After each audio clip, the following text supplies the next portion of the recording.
Okay, so is Kula Shekhar here? No, I think he's still on vacation. So we don't have the scores from the Mahabharata quiz from last semester, basically. Alright, so where did we leave off? Raise your hand if you know where we left off in the Mahabharata story. Keshav.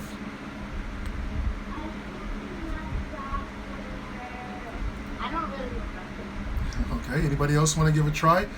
Where we remember, where's the basic place in the story where we left off? What's going on? No one remembers. This is complete Mayavad. Oh yes, Sudud, yes. What do you remember?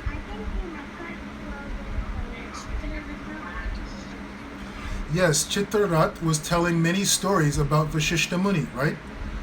All the stories of Vashishta Muni. Arundhati, Vashishta Muni's son, got eaten by King Kalmashapada, who was possessed by a Rakshasa. The Rakshasa's name was Kinkar. That's where we left off. So the Pandavas, they were sitting and they were listening to the stories of Chitrarat, telling all these stories of Vashishta Muni and his wife Arundhati, Parashara Muni, Vashishta Muni's grandson, and so on. So the Pandavas, Yudhishthira, they were very inspired by hearing all of these stories told by Chitrarat. And Chitrarat was telling these stories to the Pandavas, these particular stories, deliberately, because the Pandavas, this is after the fire at Varanava, right? Duryodhana is trying to burn their house down and so on and so forth, and they're wandering through the forest. So Chitrarat, he's telling these stories about Vashishta Muni because he wants the Pandavas to recognize the importance of having a qualified guru, a qualified spiritual master. So in all these stories of Vashishta Muni, Chitrarat is showing how Vashishta Muni is... Yes, the Mahabharata is being recorded right now. Okay, Nitai? So, and then you can go into the classroom and hear the recording. So Chitrarat is telling these stories about Vashishta Muni to show all of the incredible qualifications of Vashishta Muni, of a guru, a qualified guru. And in the stories of Vashishta Muni, we see the qualifications of a guru, right? Because Vashishta Muni, no matter all the things that were going on, Vashishta Muni was, because of the death of his son, Shakti, right? Vashishta Muni became depressed, completely overwhelmed with depression, and he wanted to kill himself, right? He threw himself from the top of a mountain. And the mountain, recognizing that Vashishta Muni was such a qualified sage and personality, made it so that Vashishta Muni would fall on the ground, but it felt like he was falling into a pile of feathers, so Vashishta Muni wouldn't get hurt. Vashishta Muni tried to drown himself, and because the goddess of the river recognized that Vashishta Muni is a powerful, qualified sage, even though he may be experiencing depression, the water, the goddess, made sure he was unable to drown himself and carried his body to the shore so that he would not drown. So in this way, even though Vashishta Muni was going through so much difficulty, Chitrarat was describing Vashishta Muni was still a highly qualified rishi. And what was the other story? Remember, Parashara, his young grandson, wanted to have a sacrifice where all of the Rakshasas and all of creation would come to the sacrifice and be burned in the sacrifice, because it was a Rakshasa who ate his father, right? So young Parashara, the young sage Parashara, wanted to do this sacrifice. But Vashishta Muni, knowing that it was the wrong thing to do, Vashishta Muni still had a little bit of envy and upset and anger towards Rakshasas, because the Rakshasas had ate his son, Shakti. So because he had this little bit of impurity, this little bit of envy towards Rakshasas, Vashishta Muni could not properly tell Parashara, he could not convince Parashara, the young boy Parashara, to stop this sacrifice. So all the other Saptarishis had to come and tell Parashara Muni, convince young Parashara Muni to stop this sacrifice. So even Vashishta Muni, even still, he had this little bit of envy, anger within his heart against this discrimination against the Rakshasas. But still, Vashishta Muni is considered qualified because Vashishta Muni had the ability to guide, and this is the qualification of a guru. The qualification of a guru is that a guru can guide the disciple successfully in dharma, artha, kama, and moksha, especially moksha, right? Liberation, go back home, back to Godhead.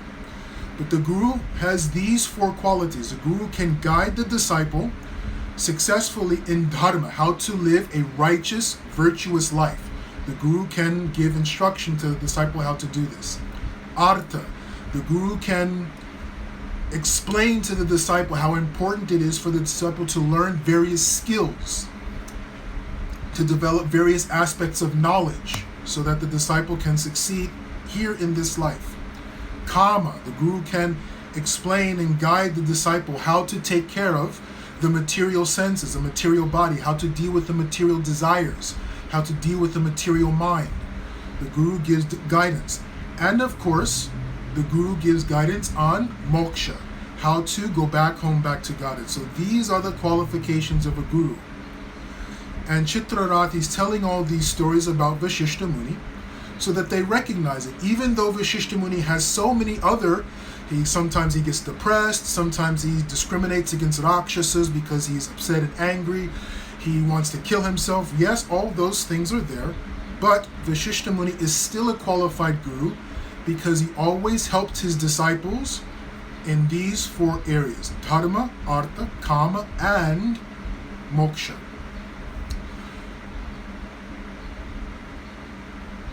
There's a nice example in one of our stories, the story of Bali Maharaj. Remember the story of Bali Maharaj?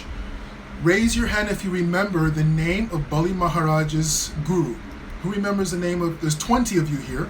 Someone should be able to remember the name of Bali Maharaj. Raise your hand.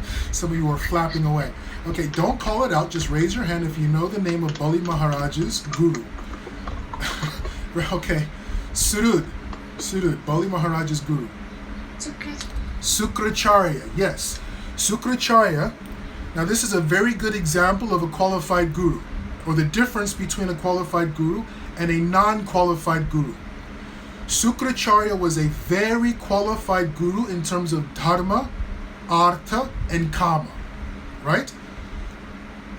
Remember the story, Bali Maharaj was almost dead. Some Puranas say that Bali Maharaj was actually dead after the battle with the demigods. Some say Bali Maharaj was actually dead. Some Puranas say he was almost dead. He was 3 breaths away from being dead. Whatever the case may be, Sukracharya brought him back to life. Imagine how powerful Sukracharya, how qualified Sukracharya could be, that just by chanting mantras, he essentially brought Bali Maharaj back to life. So Sukracharya was very qualified in terms of dharma, artha, and kama. Who knows the instruction when Vaman Dev came and was asking for charity? Bali Maharaj was going to give charity. What was Sukracharya's instruction to Bali Maharaj? Raise your hand. Okay. Let's go to Lokesh. He said, don't do Lord Vishnu or anything. Yes, Sukracharya said, don't give anything to Vishnu. If you give 3 steps of land to Vishnu, Vishnu will take everything. Don't do it. This is why Sukracharya is not a qualified guru. Because if you give her, and that's what Bali Maharaj said, he says, if it's Vishnu and I give everything to Vishnu, that is moksha, that is perfection. Sukracharya could not guide Bali Maharaj on this important aspect, moksha. So Sukracharya is considered not qualified. Even though dharma, artha, kama, perfectly qualified. No one more qualified than Sukracharya. But on moksha, the point of moksha, Sukracharya was not qualified. He could not tell Bali Maharaj. Anyway, so let's get on with the story. So Yudhishthira Maharaj, he asked Chitrarat, he says, well, my dear Chitrarat, you're telling all these wonderful stories about Vashishta Muni, how Vashishta Muni was a highly qualified guru.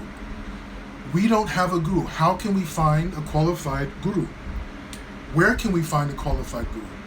So Chitrarat says, yes, what you should do is you follow the Ganga to the north. And at this particular place, the name is called Utkochaka. It doesn't matter. The name is not important. There's this township in the north. You go there. It's a very pious town. And on the outskirts of that particular town, there is an ashram. At this ashram, there is a rishi, very, very highly qualified rishi. His name is Dhaumya. Go there and ask Dhaumya Rishi if he will accept you as his disciples. He is a highly qualified guru in terms of dharma, artha, kama, and moksha. He is highly qualified. So Yudhishthira, Arjun, Bhim, Nakul, and Sahadev, they thanked Chitrarat. And if you remember, we talked about this, Arjuna, because Chitrarat wanted, who remembers the special weapon Chitrarat wanted from Arjuna? Raise your hand if you remember that special weapon. No one remembers. Remember, Arjuna was carrying a torch? What was that special weapon? No, right, Surud is flapping, but I want to ask somebody else. Arya, that special weapon Chitrarat wanted. Arya, do you... Sorry? Agneyastra, yes. So Arjuna taught Agneyastra to Chitrarat. In Chitrarat, by way of Guru Dakshin, he gave to Arjuna and all the Pandavas celestial horses. So Arjuna and Yudhishthira says, we don't need the horses now, but if there's a time in the future when we need powerful celestial horses, horses that will never get tired, they can run and run and run and run without getting tired. Arjuna and Yudhishthira said, if we ever need such horses, you can bring them to us at that time. So Chitrarat says, no problem, whenever you want them, I will bring them to you. So the Pandavas and Queen Kunti, they went on to the north to find the ashram of Dhaumya Rishi. So they went traveling towards the north, and they came upon this village, very, very pious township. And when they arrived there, they saw that all the township was at the Ganga, and they were engaged in all different types of sadhanas. Some were worshipping Vishnu, worshipping Lord Shiva, worshipping the sun god, but all very, very pious, highly elevated devotees. Men, women, children, everyone there was like this. So the Pandavas, they also went to the bank of the Ganga, and they engaged in their puja. The Pandavas, Queen Kunti as well. And it's described that after bathing in the Ganga, performing their sadhana, it's described that the Pandavas also put up Urdhva Pundra, the Vaishnav tilak, with the mud from the Ganga. So using the mud from the Ganga, they put on Vaishnav tilak with Queen Kunti. And then they began to ask, because they saw many rishis, many sages there, who's gone to Kumbh Mela before? Raise your hand. Well, you're all very young. You may not have experienced Kumbh Mela. But if you've ever experienced Kumbh Mela, you see the bank of the Ganga, Allahabad, Prayag, hundreds of thousands of sadhus are there. So like that, the Pandavas began to ask. We're looking for, Yudhishthira particularly, is the older brother, he was asking, we're looking for the ashram of Dhaumya Rishi. Where can we find his ashram? And the sadhus, they were saying, well, if you go down the lane, take a left, straight down on the right, around the river, there you will see Dhaumya Rishi's ashram. So they got the directions to Dhaumya Rishi's ashram, but on the way there, they began to beg from one household, one grihastha house, from another. They would go to the house, knock on the door, they would say, and they were dressed as Brahmins, by the way. No one knew that these were the 5 Pandavas and Queen Kunti. Queen Kunti did not go begging. Only the 5 Pandavas. That's another discussion for another time. But Queen Kunti was waiting behind them somehow. And the Pandavas would knock on the door, and they were dressed as Brahmins. No one knew they were Pandavas. They would say, would you please give us any charity you would like to give to us? And like this, they were going around from house to house begging as they were making their way to Dhaumya Rishi's ashram. When they arrived at Dhaumya Rishi's ashram, it's described as a very beautiful ashram. Dhaumya Rishi was there with many of his disciples, and it was beautifully organized, very much in the mode of Sattva Guna. There was beautiful gardens, beautiful agricultural area, the cows and the calves. There was described that even though there were wild animals in the area, the wild animals would come through Dhaumya Rishi's ashram in complete peace. The deers would come, the wild animals would come, but when they were in Dhaumya Rishi's ashram, it was as if it was like Swarga. All the various wild animals were always at peace in Dhaumya Rishi's ashram. So there the Pandavas came and they saw Dhaumya Rishi there. And they immediately put all of everything they collected from begging, they put it at the feet of Dhaumya Rishi. And flat, dandavat, to Dhaumya Rishi, they asked, "My dear Dhaumya, we have been recommended and sent here by the Gandharva Chitrarat, and we would like to know if you will accept us as your disciples." So they told Dhaumya, they did not say we are not the Pandavas, they told Dhaumya's scribe truthfully, that is how they approached the spiritual master, without hiding anything, we are the Pandavas, we would like for you, would you please accept us as your disciple? In front of all of whoever was there. So Dhaumya Rishi, of course he knew who the Pandavas were, so he accepted the Pandavas, recognizing that the Pandavas were qualified disciples. And we talked about this before in a previous or one of the Lakshanas, right? The importance of a qualified disciple. When the Pandavas came there with all of everything they collected from begging, Dhaumya could recognize that these are qualified disciples, because begging is not a very easy thing to do, right? Going begging is not very nice. I did it myself. When I went to get initiation from my Guru Maharaj, I went begging. It's a very difficult, if you have a big ego, a lot of pride like I have, it's very difficult to go begging. The Pandavas, they did. The Pandavas, right, they're Kshatriyas, they're princes. It's very difficult to go begging. And we know, because the beggars are considered, people spit on the beggars, people consider beggars as, oh, get away, they kick on them, they throw things at them. No one respects a beggar. So to engage in begging for the sake of the spiritual master shows that the disciple has a quality of humility, sincerity. And this is very, very important, because we know what are the two most important qualifications of a disciple. I think we went over this in the story of Dhruva Maharaj. Who remembers the two most important qualifications of a disciple? We also know it's in the Bhagavad Gita in the 4th chapter. Raise your hand if you know one of the most important qualifications of a disciple. Keshav. Well, he's sincere, he's humility, and that allows him to do two things. That allows him to beg.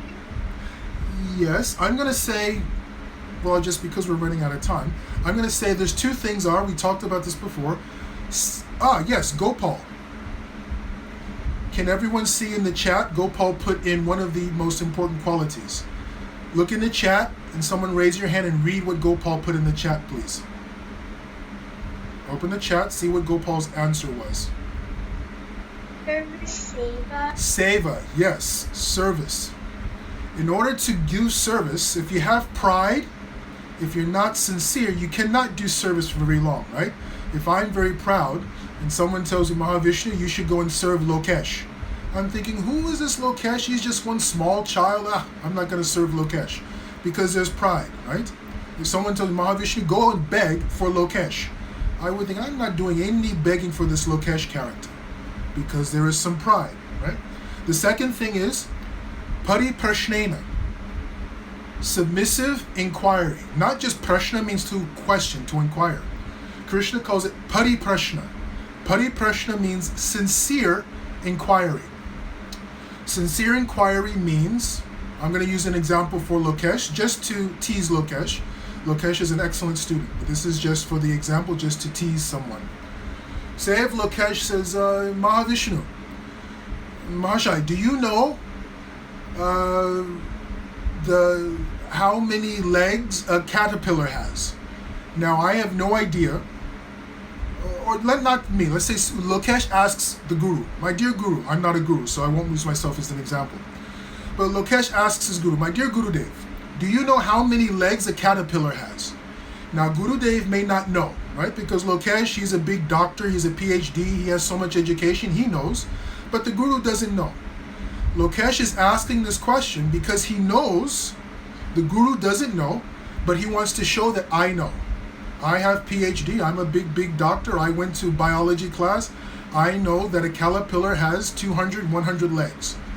So the Lokesh, he's asking a question to show that the guru is ignorant. It's a question, prashna, but it is not pariprashna, because the disciple is asking a question because he's trying to poke at the guru's ignorance on something. Pariprashna is when the Lokesh asks, my dear Gurudev, say the Gurudev is talking about Kevala Bhakti. The Guru is saying Kevala Bhakti, Kevala Bhakti, Kevala Bhakti.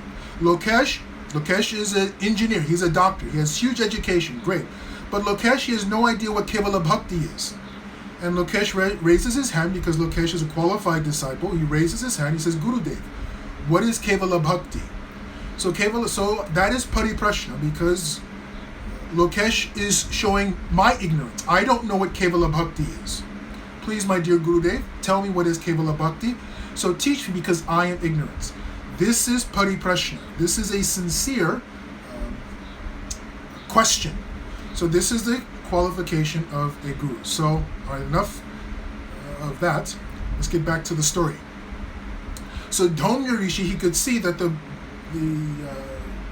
Pandavas were qualified disciples. Oh, one other quick story about a qualified disciple. Well, let me ask you this. Quick question, because we went over this in the story, I believe in the story of Bali Maharaj as well, right? Kurma Avatar story. Raise your hand if you know, in the relationship between guru and disciple, which is most important? Qualified guru or qualified disciple? In that relationship, what is most important to be qualified? Qualified guru or qualified disciple? I'm going to call on someone who hasn't had a chance to raise their... Kanishka, is your hand up or no? No? Okay. Nitai Charan. What's most important in the relationship? Qualified guru or qualified disciple? Qualified guru. Qualified guru. Very, very good. Qualified guru is important, but what is most important is to have a qualified disciple. In the relationship between the two, what's most important is to have a qualified disciple. Now, here's a story to illustrate, there's many stories, like the story of Bali Maharaj and Sukracharya. That's the first story to illustrate why. There's another story, but first I want to ask, how many, raise your hand, if you know how many gurus there are. Is anyone, who's in the, I think it's in the fourth Lakshana, Chaturtha Lakshana, we talk about the number of gurus. 200? No. There's 4 gurus, right? There's a Shiksha Guru is 1, right? What are the other gurus? Ram Krishna, there's Shiksha Guru is 1. I gave you one. Ram Krishna, another one? Pradakshina Guru. Pat Pradakshina Guru. Does anyone have another one? Who said that? Diksha. So we have Shiksha Guru, Diksha Guru, and Pata Pradarshaka Guru. There's one more guru. Raise your hand if you know the fourth guru. It starts with C. C-H.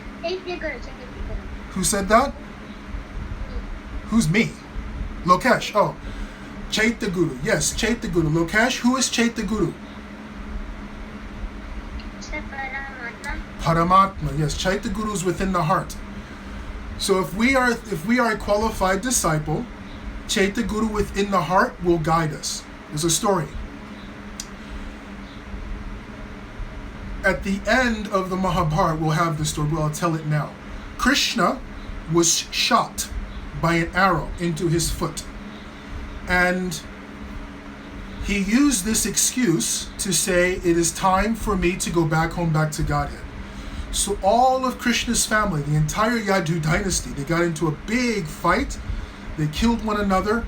Balaram had gone back home, back to Godhead. And Krishna was there. He had an arrow in his foot. And he was preparing to go back home, back to Godhead. Vimohi knows the story. Very good. So Krishna, he was sitting outside of Dwaraka. And he was leaning against a tree. And one of Krishna's best friends, his name was Uddhava. He came and he saw Krishna sitting there, and Uddhava was crying and crying. He was saying, my dear Krishna, you're leaving. Please don't leave. Please don't go back to God. If you leave, I'm going to be here alone. So Uddhava began to cry and offer prayers to Krishna. And Krishna began to talk to Uddhava. Uddhava he was Krishna's best friend, but he was also Krishna's personal assistant. What time is it? Okay, we'll start to wrap this up. So he was Krishna's personal assistant. So Krishna began to teach Vedanta, philosophy to Uddhava. And just like Krishna began to teach another person. There's another famous person besides Uddhava that Krishna began to teach philosophy. Who was that other person? Raise your hand. Everyone's hand should raise. If you do, this is the most famous person that Krishna began teaching philosophy. Oh, hey, Bhagwan, all of you in Mayavadis, you don't know who Krishna was? Sorry? Arjuna. Yes, thank you very much. Good Lord in heaven. Very good, yes. Krishna, Bhagavad Gita was taught to Arjuna. This teaching from Krishna to Uddhava, who knows what, like Bhagavad Gita is the teaching to Arjuna. Who knows the name of the teachings from Krishna to Uddhava? Raise your hand if you know the name of those teachings. Someone who hasn't raised their hand before, or someone who doesn't know. I told you to raise your hand. Who said that? Who said that? Be honest. Who said that? Who said Uddhava Gita? All right, Keshav, did you say that? Be honest. Yeah. Good. Always be honest. So I told you to raise your hand. So punishment for Keshav. Keshav, you go stand up somewhere. Stand up from your desk. Go stand up. That's your punishment. You have to stand up for the rest of the class. Okay, stay right there. No problem.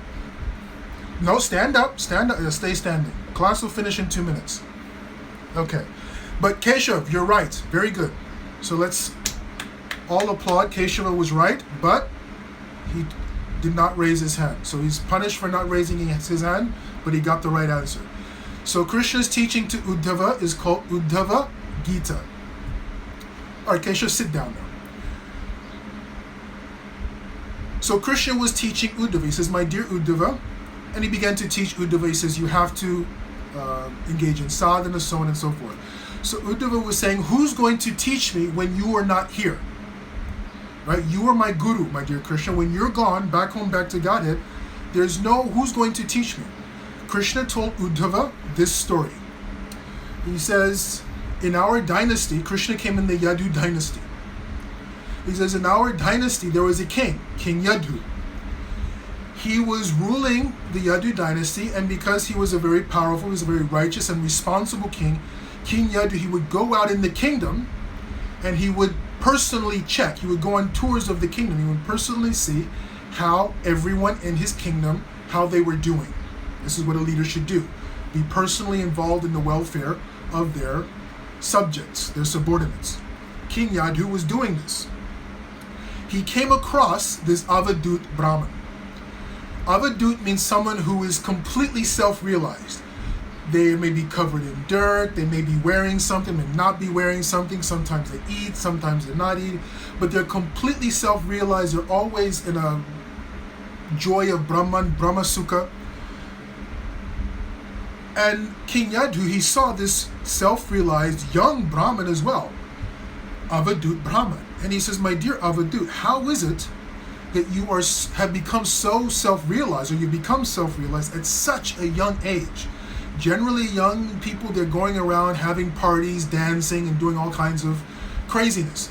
But you are so young, you're not doing that. You are fully self-realized. Who is your guru? How did you get this level of realization. And this Brahman, this Avadut Brahman, he was saying, my dear King Yadhu, I do not have one guru. I have 24 gurus. And King Yadhu says, my God, you have 24 gurus. Who are they? And this Avadut Brahman, he says, water is my guru. The butterfly, I think it was a butterfly. No, the wasp, the stinging wasp that bites you and it hurts. The wasp is my guru. The bumblebee that goes from flower to flower is my guru. The fish is my guru. The, yes, Gopal, Dattatreya. What other examples did he give of a guru? Fire is my guru. A thief, the Avadutta Brahman says, a thief is my guru. He says, I have 24 gurus like this. The baby, a child, is my guru. And in this Avadut Brahman, he began to tell King Yadhu, the snake, yes, the snake is my guru. So he listed 24 different things of all these different entities. They're my guru because I learned from them. So this is the qualification of a disciple. A disciple, everywhere there's a guru. A snake, a thief, a child, a bumblebee, a flower, water, the river, the fire. A qualified disciple can receive knowledge from anywhere. So it's always most important that the disciple is qualified. Because if the disciple is sincere and qualified, right, Chaita Guru, Krishna's within the heart, Krishna will help guide the disciple. But if the disciple is not qualified, even if the guru is qualified, right? But if the disciple is not qualified, then the disciple engages in Vaishnav Aparad. That's what happens if the disciple is not qualified, right? And we have the story. Who knows the story of Shishupal? Raise your hand if you know the story of Shishupal. Shishupal, Krishna is the most qualified guru, but Shishupal, he is giving gully. He is swearing. He's cursing Krishna. Krishna, you're this. Krishna, you're that. Krishna, you're this. Krishna, you're that. Krishna standing before him, the Supreme Personality of Godhead. Shishupal is offending. Aparad. There's another story of Duryodhan and Markandeya Rishi. Markandeya Rishi is a very powerful Rishi. But Duryodhan, Aparad, offended Markandeya Rishi, and that's another story for another time. So, I'm going to end here. The story of Dhaumya. Dhaumya realized that the Pandavas were qualified disciples. And Dhaumya was definitely a qualified guru, because Dhaumya, no matter what happened, right, in the story of Sukracharya, Sukracharya did not want Bali Maharaj to give everything to Vamanadev. Otherwise, if everything is given to Vamanadev, Sukracharya has nothing. Right? Bali Maharaj is the whole universe. If it's given to Vamanadev, and Sukracharya is thinking, what will I have? I will have no palace. Dhaumya was different. Dhaumya, even when first it was Indraprastha, Dhaumya was there. But what happened when the Pandavas lost everything? Dhaumya went with the Pandavas into the forest for 13 years. Dhaumya did not say, okay, you Pandavas, you go, I'm going to stay in the palace. No, Dhaumya went with his disciples and lived in the forest with his disciples. That is the nature of a qualified guru. Okay, we'll end there. I will send the recording in the classroom. I hope all of you have the classroom code. And at some point, Kulashekar will make the quiz. All of you have a wonderful weekend. Stay safe, have fun, and I will see you on Monday with your sadhana charts. Hare Krishna. Om Sahana Avatu Sahana Bhunaktu